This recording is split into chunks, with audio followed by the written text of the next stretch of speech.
Hello दोस्तों, नमस्कार। मैं डॉक्टर सुरेंद्र प्रसाद खंसली, ज्योतिष आचार्य। आज हम बात करेंगे कन्या राशि की, और कन्या राशि में सितंबर का महीना कैसा रहेगा इसके बारे में आज हम अब विस्तृत जानकारी देते हैं। और आप सभी हमारे साथ में बन जाइए। और इस समय जो जिनका कन्या लग्न है या कन्या जिनकी राशि है, वो सभी इस माध्यम से अपने हॉरोस्कोप को देख सकते हैं। तो दोस्तों, इस महीने जो प्लेनेट की जो गोचर है, जो स्थिति है, वो इस तरह से है। जो सबसे पहला भाव है कन्या राशि में, वहाँ पर मंगल बैठे हुए हैं। उनके ठीक जो 12वें स्थान में वहाँ पर सूर्य और बुध की स्थिति बनी हुई है। उनके दूसरे भाव में केतु बना हुआ है, और जो छठा स्थान है वहाँ पर शनि है। 8वें स्थान में राहु और बृहस्पति हैं, और जो 11वें स्थान है वहाँ पर है शुक्र की स्थिति है। तो इस तरह से जो है प्लेनेट का गोचर है, ट्रांजिट है इस हॉरोस्कोप में। और मैं ये बताना चाहूँगा कि आपकी राशि के लिए इस समय सबसे जो महत्वपूर्ण चीज़ है वो मैं एक एक करके आपको बताऊँगा। जो कन्या राशि का जो लग्न का स्थान है वहाँ पर बैठे हुए हैं मंगल, और उसके बाद जो उनके 12वें स्थान है वहाँ पर बैठे हैं सूर्य और बुध, और दूसरे भाव में बैठे हुए हैं केतु। तो जो सूर्य और बुध है, जो आपके राशि के स्वामी हैं, वो बैठे हुए हैं 12वें स्थान में। तो 12वें स्थान होता है हमारा, जैसे हॉस्पिटल का होता है, मोक्ष का होता है, हमारे खर्चों का होता है, या हमारे जो है स्वास्थ्य से संबंधित होता है। ये चीज़ें होती है, या रिसर्च का होता है, या फिर हमें बाहर फॉरेन कंट्रीज में जाने के लिए जो होता है। इस तरह से ये स्थान होता है। तो चूंकि इस घर का स्वामी वहाँ पर जाके बैठा हुआ है, इसलिए अपने यदि स्वास्थ्य पर थोड़ा सा ध्यान दिए, और स्वास्थ्य पर ध्यान रखना पड़ेगा। खर्चे थोड़े ज़्यादा हो सकते हैं, तो उस हिसाब से आप यदि अपना स्वास्थ्य पर ध्यान रखेंगे तो ये सारी चीज़ें आपकी व्यवस्थित हो जाती हैं, और बड़े आसानी से जो है समय का आपका आगे बढ़ जाता है।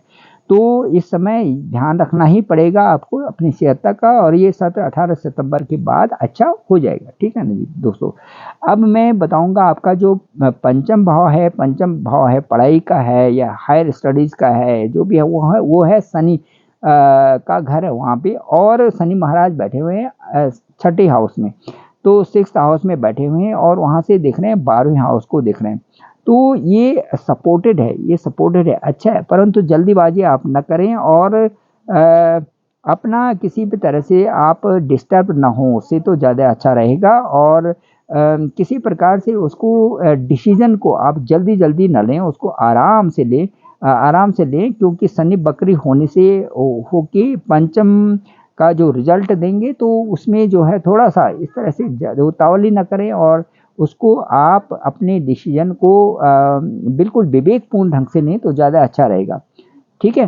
तो ये है, क्योंकि शनि की बकरी स्थिति होती है, वहाँ से वो आपके ये पंचम भाव से भी जो है सारी बकरी होने से उधर से होता है। तो उसमें क्या होता है कि हम कोई भी डिसीजन लेते हैं या कोई भी चीज़ कर रहे हैं तो थोड़ा उतावली कर देते हैं या कुछ कर देते हैं। हालांकि शनि अपने आप में अपना उनका स्थान है, तो उसको तो बनाए रखेंगे, पर साथ साथ में ये चीज़ें देखने ज़रूरी होते हैं कि हम जल्दीबाजी में कोई भी ऐसा डिसीजन न लें या ऐसा कदम न लें जिससे कि हमारा जो काम है वो गलत स्थिति में, गलत डायरेक्शन में जाए।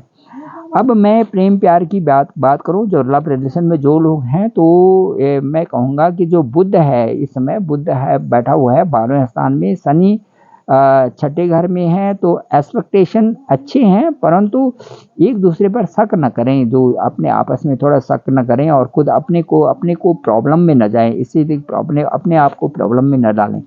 ठीक है। तो कुल मिला के जो मन पे नियंत्रण करना ये बहुत ज़रूरी है।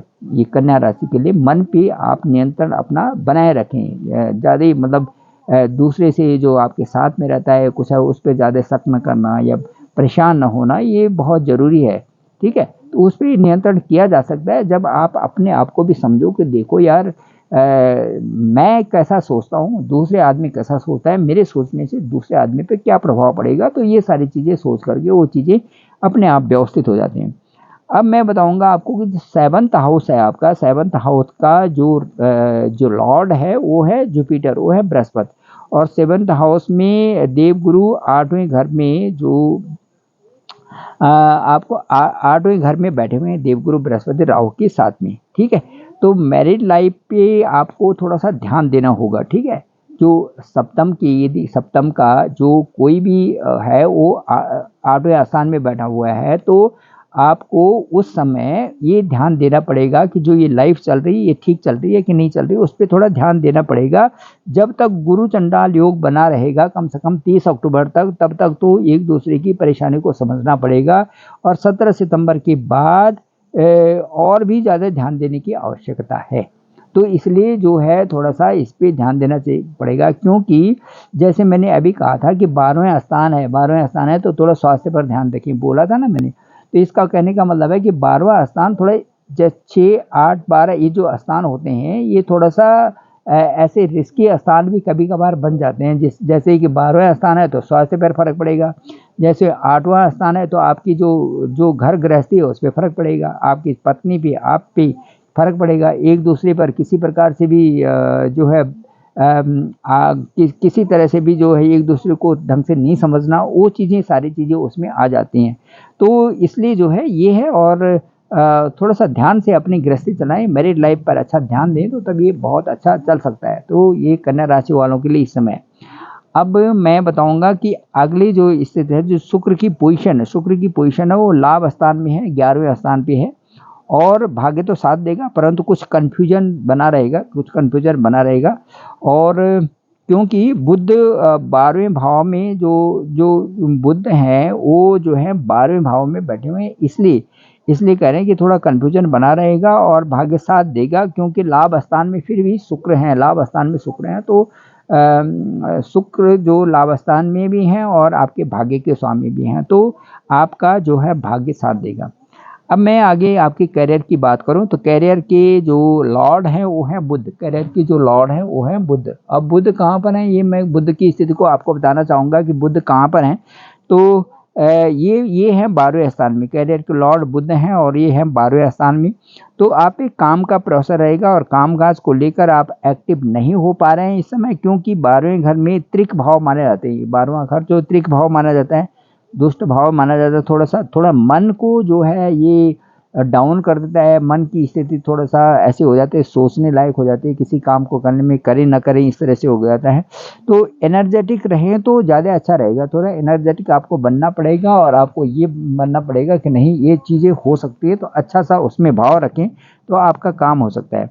आगे मैं बताऊँ कि जो मेहनत है, जो चैलेंजेस है, ये आपको आपके साथ में इस समय होंगी और उन चैलेंजेस को आप ज़्यादा अच्छे ढंग से वो करें तो वो चैलेंज से आप आगे चल सकते हैं और अच्छा सा उसका प्रतिकूल प्रभाव आप पे टल जाएगा और अनुकूल प्रभाव उसमें आ जाएगा। तो दोस्तों ये था कन्या राशि का। और मैं बताना चाहूँगा कि सबसे अच्छी बात है लाइफ में, क्योंकि मनुष्य के जीवन में यहाँ पर आना एक बहुत बड़ी बात है और यदि मनुष्य के जीवन में हम आ गए तो यही एक प्रभु की बहुत बड़ी कृपा हमारे ऊपर है। इसलिए हमें अपने विवेकपूर्ण ढंग से अपने जो दुख है उनको समझना चाहिए और कुंडली में जो हॉरोस्कोप की स्थिति है, क्योंकि उनकी कैलकुलेशन से ही हम लोग भी आपको बताते हैं कि इस समय ट्रांजिट किस तरह से चल रहा है और ट्रांजिट का क्या इफेक्ट आप पर होना है। यही चीज़ें हैं, तो वो चीज़ें इफेक्ट होती हैं क्योंकि ट्रांजिट में तो वो चीज़ें हैं ही। तो अपने बुद्धि विवेक से और अच्छा सा यदि हम एनर्जेटिक रहें और आलस को दूर भगाएं और अपना सही ढंग से हर चीज़ को डिसिप्लिन वे में करें तो हमारी ये सारी चीज़ें टल जाती हैं और हम बहुत अच्छे ढंग से आगे बढ़ जाते हैं। तो थैंक यू वेरी मच दोस्तों। और मेरा डिस्क्रिप्शन में नंबर है 9868280191। आप ज़रूर मुझे कभी भी कॉल कर सकते हैं और मैं यदि आपको कुंडली का एनालिसिस कराना हो तो कभी मेरे से करा सकते हैं और मेरे को आप कॉल करें और मैं ज़रूर आपकी सेवा में उपस्थित रहूँगा हर समय जब भी आप करें। तो कोई भी वो नहीं है और हमारा जो भी ज्ञान है वो सब आपके लिए। Thank you very much.